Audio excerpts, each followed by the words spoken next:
Shalom and welcome to TGC. In today's clip, as you can see, we have Mansur, who is from the YouTube channel Dawah. What we will establish today is that Mansur's Dawah is lacking wisdom, that his Dawah contains no wisdom. So let us jump into this clip and we will prove our claim. I hope that this sister here in the hat who is speaking to him comes across this video so that she can understand that we all understand that if what Mansur claims in this clip is either deceptive or a lie or simply just schoolboy knowledge of our biblical scriptures, that if he was a witness in a court of law, his witness, his statement would be thrown out. So let's jump into it. Christianity doesn't have a solution. Instead, the solution it has is one about what? That you let the adulteries go free. But it has, so if you go to the Vatican, for instance, right, which is a... Right, Camille, just want to answer the heckler's point. An adulterous woman came. Adulterous woman came, right? People brought her to be punished. Guess what Christ did? There was a law that was beforehand. If anyone commits adultery, you should stone her to death, right? Okay. So what did Christ do? As a judge, as a man appointed on earth to implement God's law, did he implement the law that was given by God earlier? Did he stone her to death? Did he implement the laws of God? Don't forget that. Christ came with the law of God. Christ came to say, "Oh our Lord," Christ came here to free us from Camille, the sin. do you remember? I'm not speaking to him now, I'm speaking to Yes, you. you were, Mansur. Do you remember the Lord's Prayer? Right here. Your kingdom come. Right. So Thine will be done. Thine will be done. The will of God to be where? On earth. Right. So Christ, if he's here as a representative of God, whether as a prophet or warner or a messenger, he's here as God on earth. he needs to implement the law when a crime is committed. Imagine now. Okay. So we heard Mansur just state that Jesus needs to implement God's law, that he needs to, referencing, implying that Messiah Jesus did not implement the laws of God while on earth, his first coming. Now we prove with biblical scripture that he is one, either being deceptive while speaking to this woman, trying to get her to believe that Islam is the way to follow, or two, he is outright lying, or three, when it pertains to our biblical scriptures found in the one true book, the Holy Bible of the God of Abraham, Isaac, and Jacob, he is a schoolboy. And we will prove that just after about a minute more of this clip. Imagine the Bible where it says, imagine God. I want you to have a thought experiment. Okay, I'm just going to come this way. No, I'm not talking to him. Camille, I'm not speaking to him. Camille, if you find it's distracting, you need to tell him off. Tell him off if it's distracting. If God came on earth, brother, 1 second, try to understand one thing. Imagine God in a certain belief system came on earth and there were crimes being committed. Camille, are you going to be dictated by your conversation? Should we time it 2 minutes? Camille, are you going to be dictated? Yeah. Go. Okay, so Thank you. seriously. I think it's right time you tell him off not to interfere with your discussion. I think it's right time that we tell you off, Mansur. We're talking too much. If it's distracting, we can have another time. Right. So the scenario I'm illustrating, if God came on earth in a belief system and there are crimes being committed, crimes of murder, rape, and so on and so forth, right? Stealing. Let's take the three examples. Murder, rape, and stealing. God on earth, he comes here and he says, I am not going to do any implementation of punishment. That's not my job. That's not my role. That's not my mission. What he's going to do, he's going to let them go and say, you know what? You punish them according to your secular laws, not my laws. Does that make sense? Would it make sense if God was... Okay, now we're going to get into the scriptures proving our claim that one, he's either being deceitful, two, he's a liar, or three, he's just outright a schoolboy. One more thing before we get into that. He made an illustration that God came down in a certain belief. Well, we know what he's speaking about. We know that he's speaking about those who follow Messiah Jesus as the one true God who tabernacled with his people, who took on flesh. So he's in a way underhandedly mocking Christianity. But let's get into the script now. We are in Leviticus 20. The man, starting at verse 10, the man who commits adultery with another man's wife, he who commits adultery with his neighbor's wife, the adulterer and the adulteress, shall surely be put to death. Right? The law, Torah, that our Messiah Jesus followed, who is the author of the Torah, punishment for adultery is not just the woman, the adulteress, but also the adulterer. He who commits adultery with his neighbor's wife, the adulterer, and the adulteress shall surely be put to death.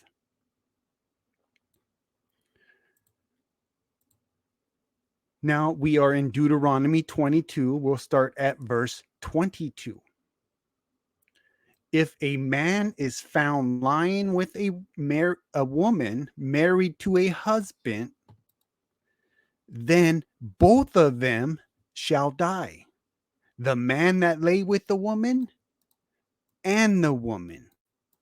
So you shall put away the evil from Israel. So a second verse tells us that when it comes to adultery, the punishment is that the man and the woman, because the God of Abraham, Isaac, and Jacob is a righteous God. He doesn't just punish the woman, but he also punishes the man. And the penalty is that they should be, so that they both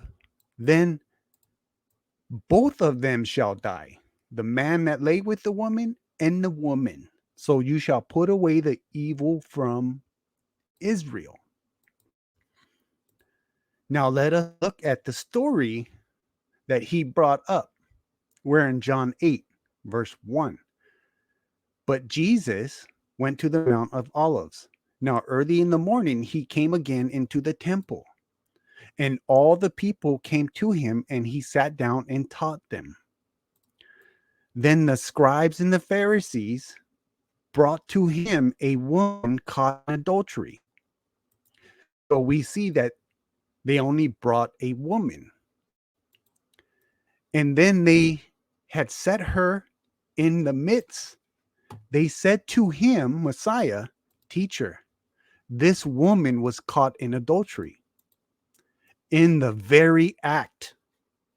So she was caught in the act of adultery. Now, this would tell you that she could not commit adultery, the act, while in the act of adultery alone. So, where is the man? Verse 5. Now, Moses in the law commanded us that such should be stoned. But what do you say?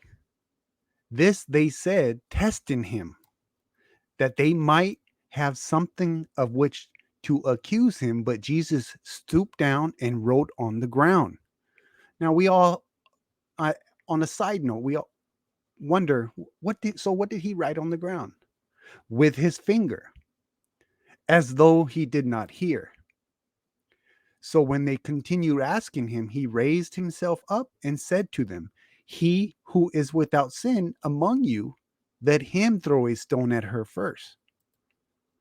And again he stooped down and wrote on the ground. Then those who heard it, being convicted by their conscience, went out one by one, beginning with the oldest even to the last. And Jesus was left alone, and the woman standing in the midst. When Jesus had raised himself up and saw no one but the woman, he said to her, Woman, where are those accusers of yours? Has no one condemned you? She said, No one, Lord. And Jesus said to her, Do I condemn you? Go and sin no more. Then Jesus spoke to them again, I am the light of the world. He who follows me shall not walk in darkness, but have the light of life.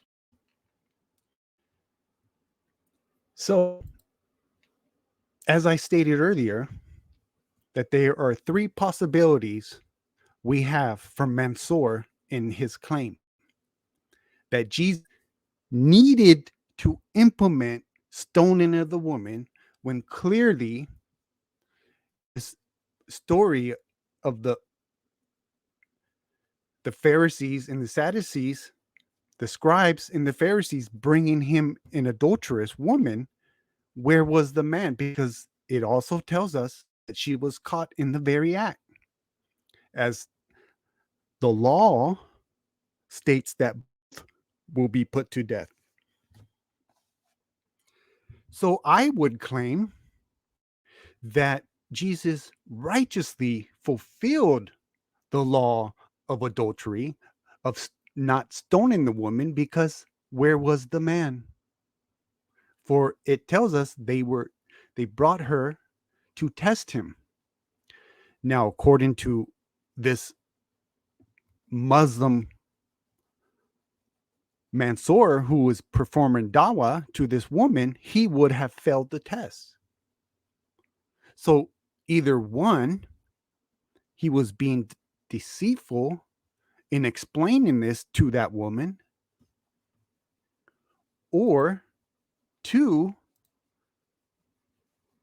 he was just outright lying, knowing that there had to have been a man with the woman, because that's what the law of adultery teaches us. Or three, he's just merely a schoolboy when it comes to our biblical scriptures. Now, what do we know about Jesus writing on the ground with his finger?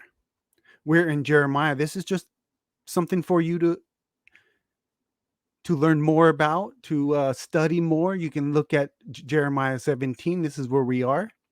We start at verse 12. It says, a glorious high throne from the beginning is the place of our sanctuary. Verse 13, O Lord, the hope of Israel. It doesn't say the hope of Arabia. It doesn't say the hope of Esau. It does not say the hope of Ishmaelites. It does not say the hope of Muslims or Islam, it tells us here in verse 13, throughout the whole entire Bible, from Genesis to Revelation, that God, O Lord, the hope of Israel, all who forsake you shall be ashamed. Those who depart from me, this is God speaking. So all those who depart from God shall be written in the earth, because they have forsaken the Lord, fountain of living waters.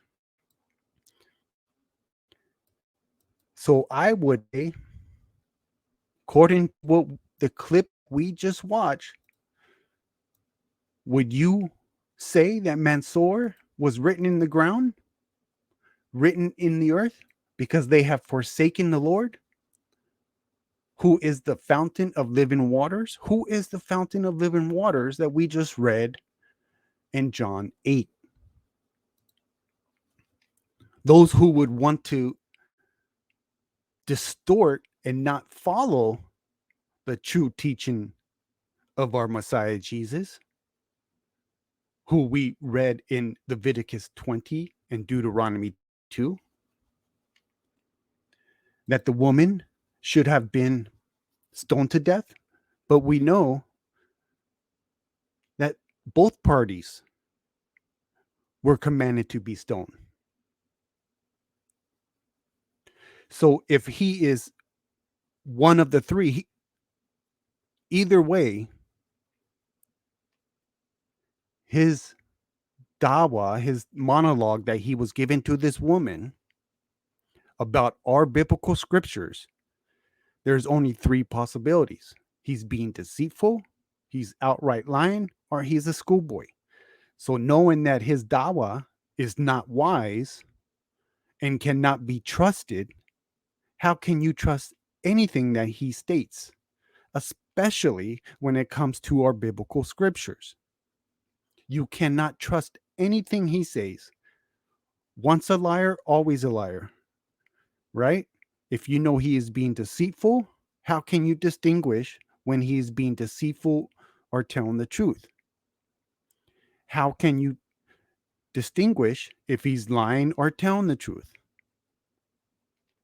How can you distinguish when a schoolboy is speaking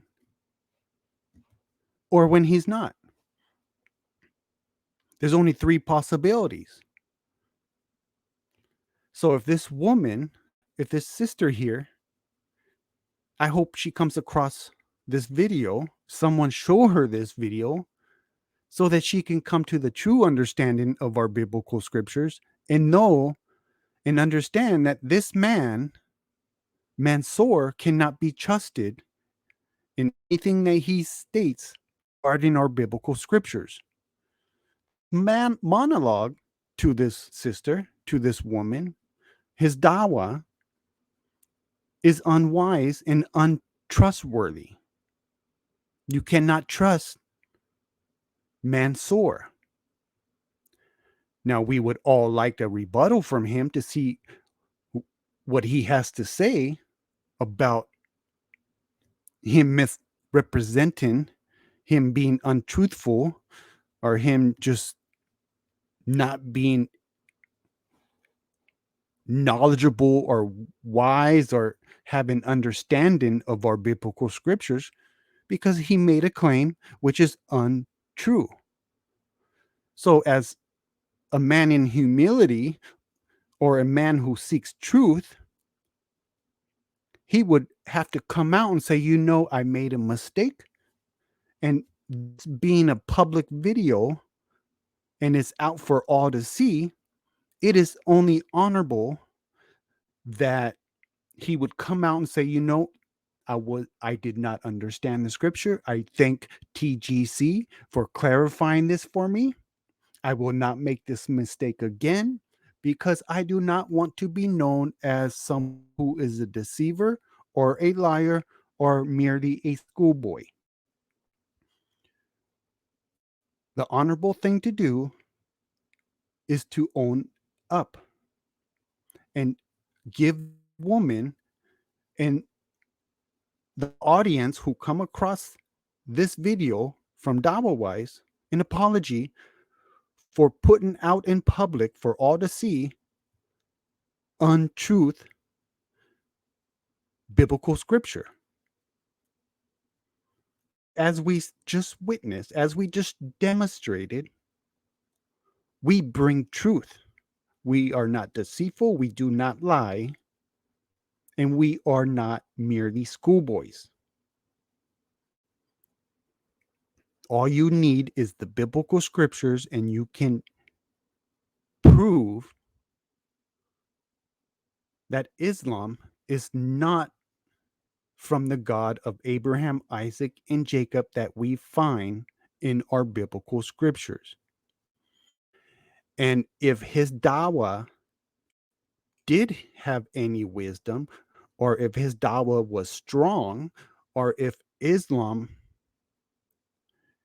is the truth, he would not have to bring Christianity or the Bible into his dawah, into his monologues. As if Islam is the truth, it should be able to stand on its own. But without the Bible, Islam cannot stand. This is why they always have to bring up our scriptures. Unfortunately, they always misinterpret or take our scriptures out of context. That is unfortunate because all Muslims should hear the truth and let them decide. Because, like many Christians, there are many Muslims who do not read their Quran, do not read their book, and thus they can be easily deceived, lied to, or led by schoolboys and not know the truth. So we invite all believers and unbelievers of the one true book, the Holy Bible, to come and ask questions. Let us clarify your misunderstandings. Let us clarify the lies that you're being taught by people on these videos about our scriptures. You have your own mind. You have your own intelligence. Let us show you the truth and let you yourself make up your own mind. Now I will stop. And as I've stated, I expect an honorable man to admit when he's wrong and offer up an apology when they take our scriptures out of context or they state something that they are unknowledgeable about, unwise. Whether it was by